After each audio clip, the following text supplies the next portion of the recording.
press into this a little bit. What is original nakedness? Why is it that the first wound of sin is the covering of the body, and how does that relate to spiritual direction? Adam beholds Eve and is able to say at last. So her body is penetrable, as you described before, that he can see within her. She has something behind her eyes. Yes, They're not just vacant, but there's a story there that he can speaks of behold. the interior gaze, and that there was a peace in their nakedness because they had this interior gaze. And it's not that they didn't see each other's bodies, but rather that their bodies reveal, just as our eyes still do, and the face has that capacity, even after sin, to see the person. You look at the person's face. But in the beginning, it was as if the whole body were a face. I once had a student who really got this, misunderstood this. He's like, are you saying like in the beginning they were just like a Mr. and Mrs. Potato Head? Like the whole body was a face? I say, no, that's not what I'm saying. I'm saying what the face still does, the whole body had the capacity to do, reveal the person. So that sense of nakedness is precisely the sense of a transparency into the interior mystery of the person without shame. But why without shame? And what is the shame? Yeah, and John Paul says that we don't have direct access to this experience of original nakedness because we live in a post-lapsarian world. Sin and shame has entered in, and we can't change that. We're getting a sense of what that's like. And he says that the structure of original nakedness has changed because of the introduction of sin and shame, and basically that we can be used. So rather than being received as a gift, that we could actually be used in some way, exploited, and so that makes us want to cover ourselves and protect ourselves from being used, which is a good impulse. But Adam and Eve in the first gaze didn't have to protect themselves because of the peace of the interior gaze. They could let themselves be seen and discover each other and themselves in each other, and this communion, this original unity that was meant to be in their communion with each other. Would you not say your role as a spiritual director, as best as you are able to do with your own fallen humanity, but you're on the journey yourself of that inner purification, is to offer that kind of gaze? Absolutely. That enables the person before you to reveal their own interior to you. That's right. And in that sense, to get naked. Yes.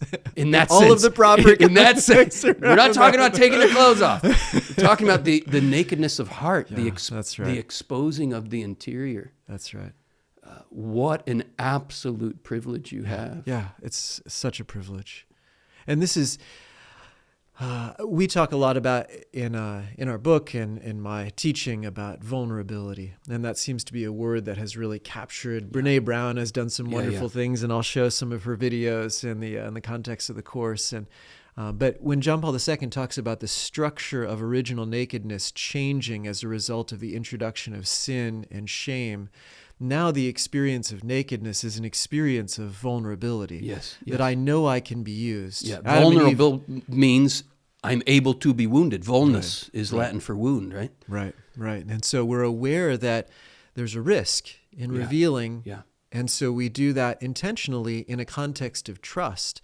And that's important to, the spiritual director has to foster. Most of the time we're trying to bring forth, create the trust, create the safe space in which that vulnerable self-revelation can take place.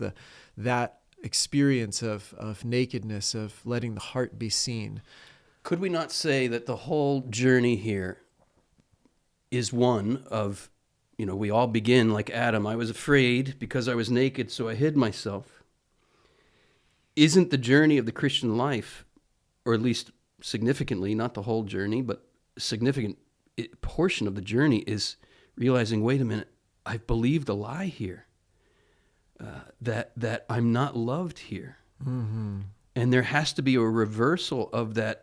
I was afraid because I was naked, so I hid. It has to become, I was at peace because I knew I encountered this presence, as we were saying earlier, the consolation of being known, of being seen, of being loved.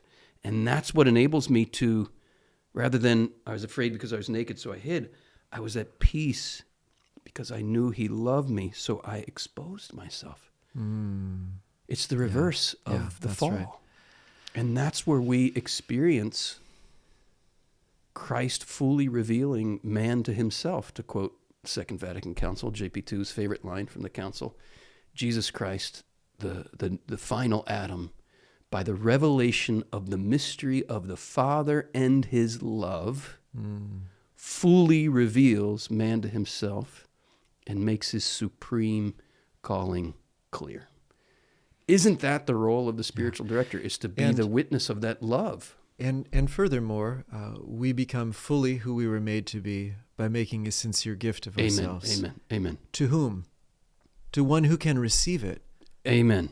And that gift is the total gift, the self-revealing, the naked gift of our hearts, to one who can receive it.